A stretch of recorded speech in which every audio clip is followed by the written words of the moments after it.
Hello, hello, my green skins. And what are we talking about today?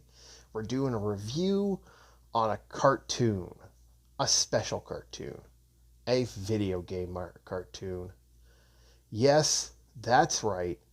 Mega Man, the super fighting robot.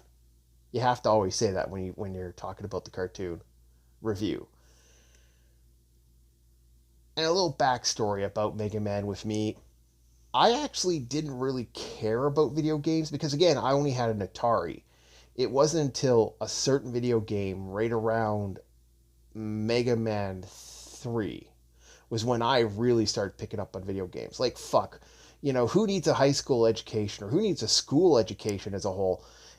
If it wasn't for video games, I still probably wouldn't be able to read. Like, video games and anime taught me how to read, not school. And yeah, no, these were awesome. And with all things that are video games were getting peak, and they've been around for a while, the video game cartoon became a thing. And I mean, they've been around for a while. Like, Pac-Man, Mortal Kombat. Fuck, there's even a Wing Commander. A fucking Wing Commander. There's even more. Like, I could just keep on going. And so, yeah, we'll be breaking down Mega Man, the super fighting robot cartoon. Let's first start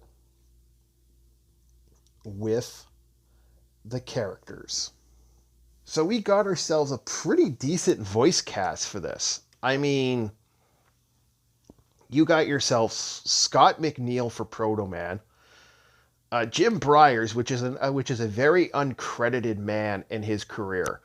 This guy has done a lot of voice stuff, and most people don't know who he is. He did Thomas. He did basically Dr. Light in this one.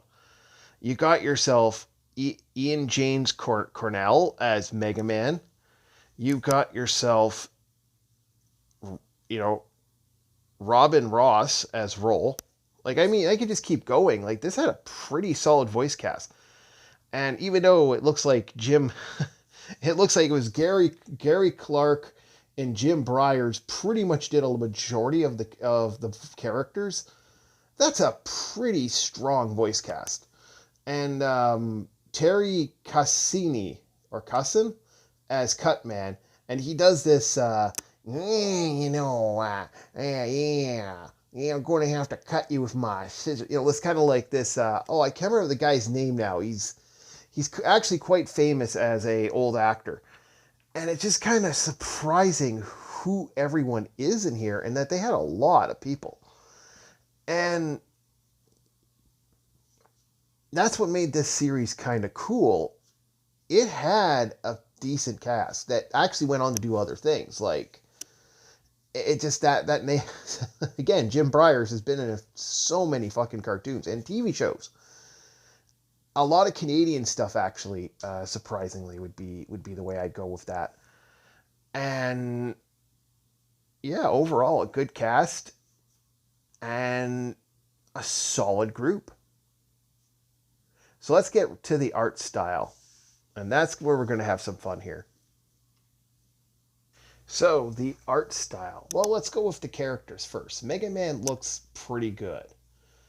Not perfect, but pretty good. I don't hate this look in Mega Man, and to be honest,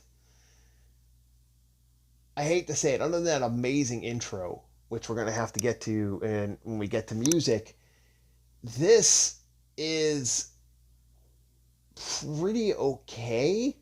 Again, for what it has and what it does, it's very well done. Like, this does kind of go all over the place, but it's pretty well done. It's not perfect. I would even go as far as saying, from an anime perspective, which would blow most of the 90s stuff out of the water, this is very well done.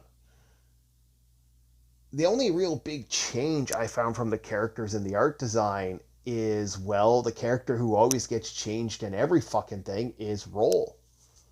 Roll is drastically different in this one. Drastically different. And I don't know if I like this incarnation. Mind you, there's been multiple incarnations of Roll. Some of them I like, some of them I don't.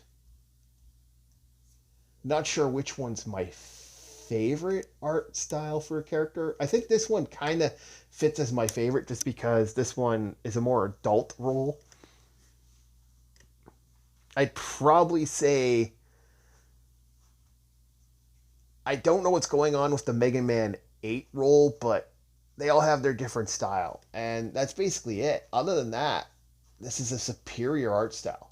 You do also get some Mega Man toy accessory stuff. Because again, this was a cartoon of the era of toys. And, little side rant here. If you want toys to come back, sell them cheaper. Anywho.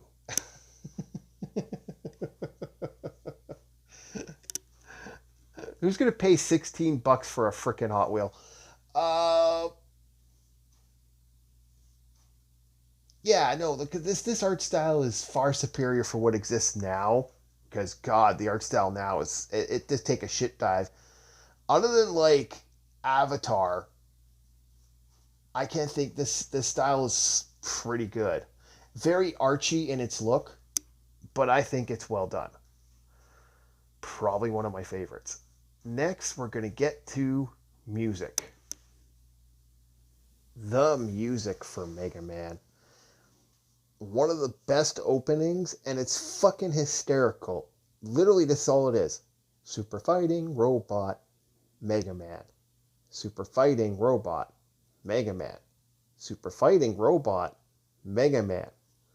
Fighting to save the world. Put a badass freaking music sting in there of the original music.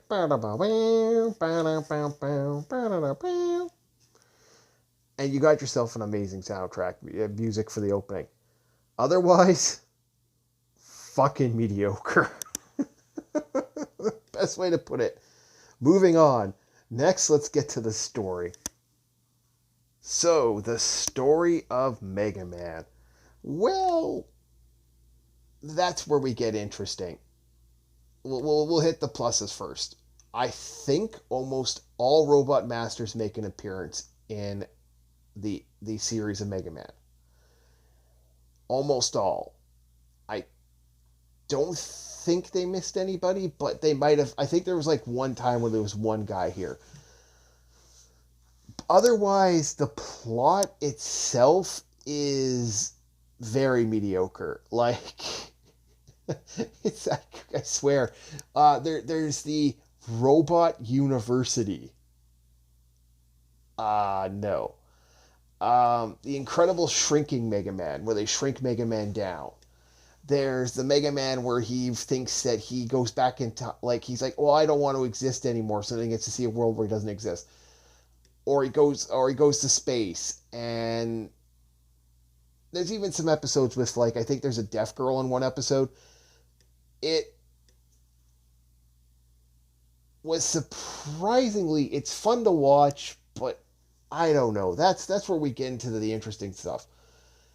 If you're a fan of Mega Man, and you like the Robot Masters, and you want to see them all in one cartoon, because I don't think they show up all in one cartoon. I don't know if there has been a new Mega Man cartoon at all recently, but if there has, I'll probably get some comments about it.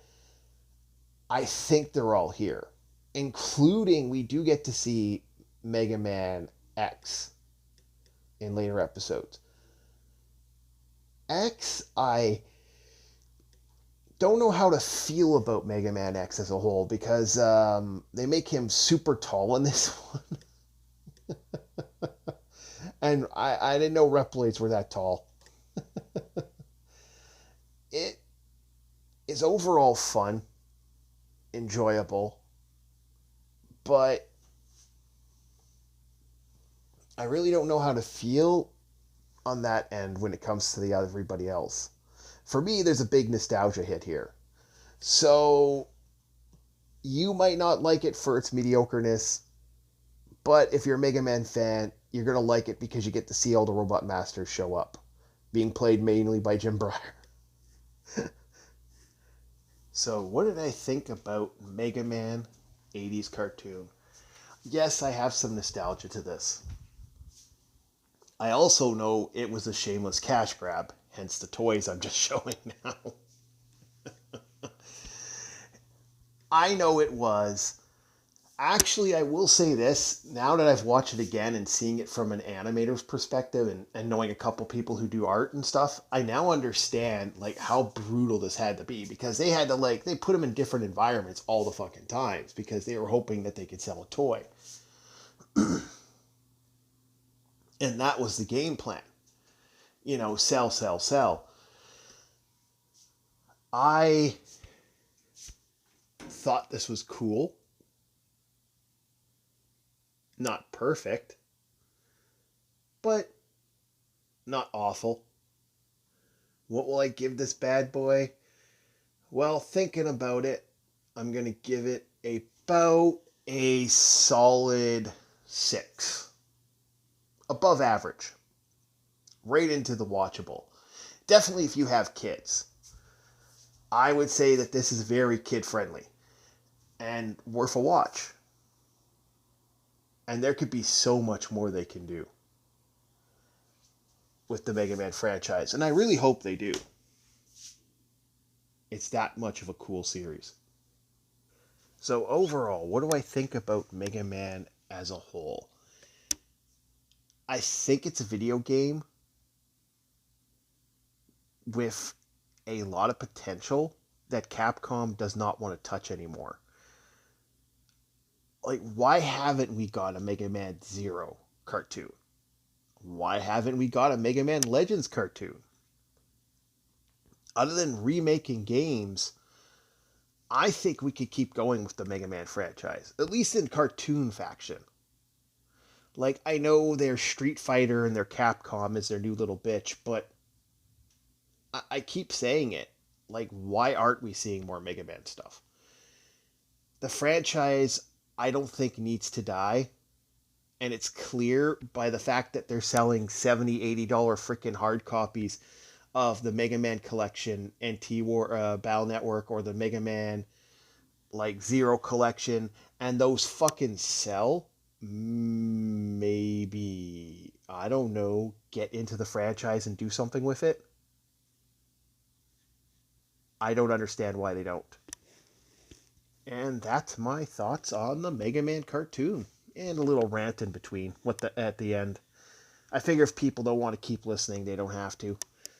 Thank you very much. Like, subscribe, and I hope to see you guys on the next Orc War Chief reviews. Have a good night.